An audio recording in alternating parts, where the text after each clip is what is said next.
નમસ્કાર કર્મચારી મિત્રો, સ્વાગત છે તમારું આપણી આ યુટ્યુબ ચેનલમાં, જેનું નામ છે ગુજરાતી જીકેની જમાવટ.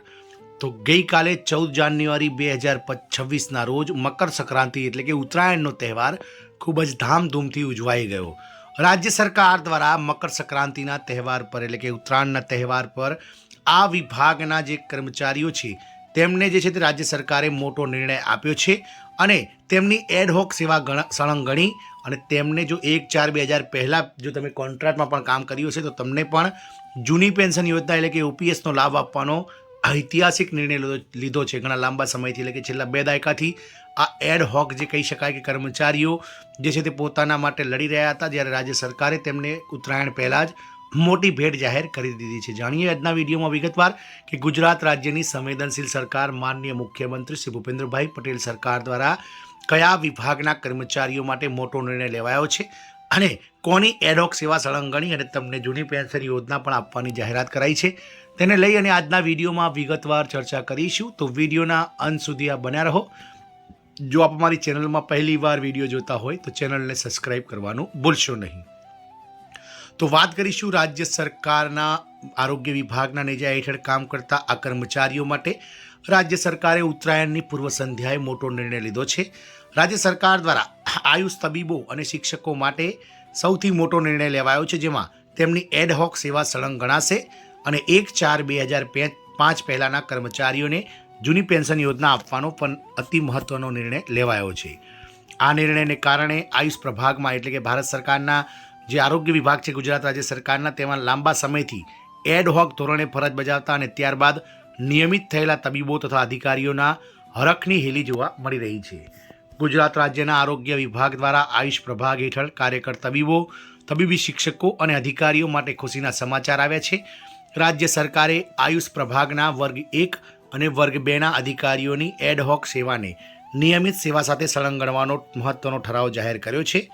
આ નિર્ણયથી સેંકડો કર્મચારીઓને આર્થિક અને નિવૃત્તિ બાદના તમામ લાભોમાં મોટો ફેરફાર અને ફાયદો થશે. શું છે સરકારનો નવો ઠરાવ? તો અત્યાર સુધી આરોગ્ય વિભાગના અન્ય તબીબો અને શિક્ષકો માટે એડહોક સેવાને નિયમિત ગણવાની જોગવાઈ હતી, પરંતુ આયુષ પ્રભાગમાં આ અંગે કોઈ સ્પષ્ટતા ન હતી. નવા ઠરાવ મુજબ ગુજરાત જાહેર સેવા આયોગ એટલે કે જીપીએસસી દ્વારા લેવાતી નિયમિત ભરતી પરીક્ષા પાસ કર્યા પહેલાંની એડહોક સેવાને ખાસ કિસ્સામાં વિનિમયત કરી સળંગ ગણવામાં આવશે અને જે કર્મચારીઓની એડહોક સેવા 1/4/2005 પહેલાંની હશે અને તેને વિનિયમિત કરવામાં આવશે તેમને જૂની પેન્શન યોજના એટલે કે જે ઓપીએસ છે તેનો લાભ પણ મળવા પાત્ર થશે. કાર્યવાહી માટે સ્પેશિયલ સેલની રચના.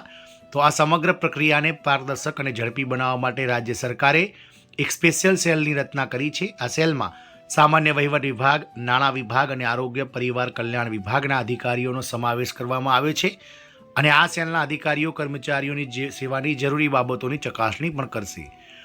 જે કહી શકાય કે આ ઉપરનો એડહોક સેવાનો સળંગણવાનો લાભ મેળવવા માટે કઈ કઈ શરતો છે? તે પહેલી શરત છે પરીક્ષા અનિવાર્ય, એટલે કે ઉમેદવારે જીપીએસસી એટલે કે ગુજરાત રાજ્ય જાહેર સેવા આયોગ દ્વારા લેવાતી નિયમિત ભરતી પરીક્ષા ફરજિયાતપણે પાસ કરેલી હોવી જોઈએ. બીજો છે અપવાદ. જે કર્મચારીઓએ રાજીનામું આપ્યું હોય, સ્વૈચ્છિક નિવૃત્તિ લીધી હોય કે જેમને સેવામાંથી બરતરફ કરવામાં આવ્યા હોય તેમને સરકારની આ ખાસ સત્તાનો લાભ મળશે નહીં. આ નિર્ણયને કારણે આયુષ પ્રભાગના લાંબા સમયથી એડહોક ધોરણે ફરજ બજાવતા અને ત્યારબાદ નિયમિત થયેલા તબીબો તથા અધિકારીઓમાં હરખની હેલી જોવા મળી રહી છે. આમ સેંકડો કર્મચારીઓ માટે ઉત્તરાયણની પૂર્વ સંધ્યાએ રાજ્ય સરકાર દ્વારા મહત્વનો નિર્ણય લીધો છે અને આ કર્મચારીઓ કે જેઓ આયુષ વિભાગના નેજા હેઠળ કામ કરે છે, વર્ગ 1 અને 2ના અધિકારીઓ, તેમની એડહોક સેવાઓ, જે ડૉક્ટર છે તેમની એડહોક સેવાઓ, જે પ્રોફેસર છે તેમની એડહોક સેવાઓ સળંગણી અને તેમને 1/4/2000 પહેલાં જો તેઓ દાખલ થયા છે ખાતામાં તો તેમને જે છે તે ઓપીએસ એટલે કે જૂની પેન્શન યોજનાનો લાભ આપવાનો પણ મહત્વપૂર્ણ ઠરાવ ગુજરાત રાજ્ય સરકારના સામાન્ય વહીવટ વિભાગ અને નાણાં વિભાગ દ્વારા બહાર પાડવામાં આવ્યો છે. જય હિન્દ, અસ્તુ.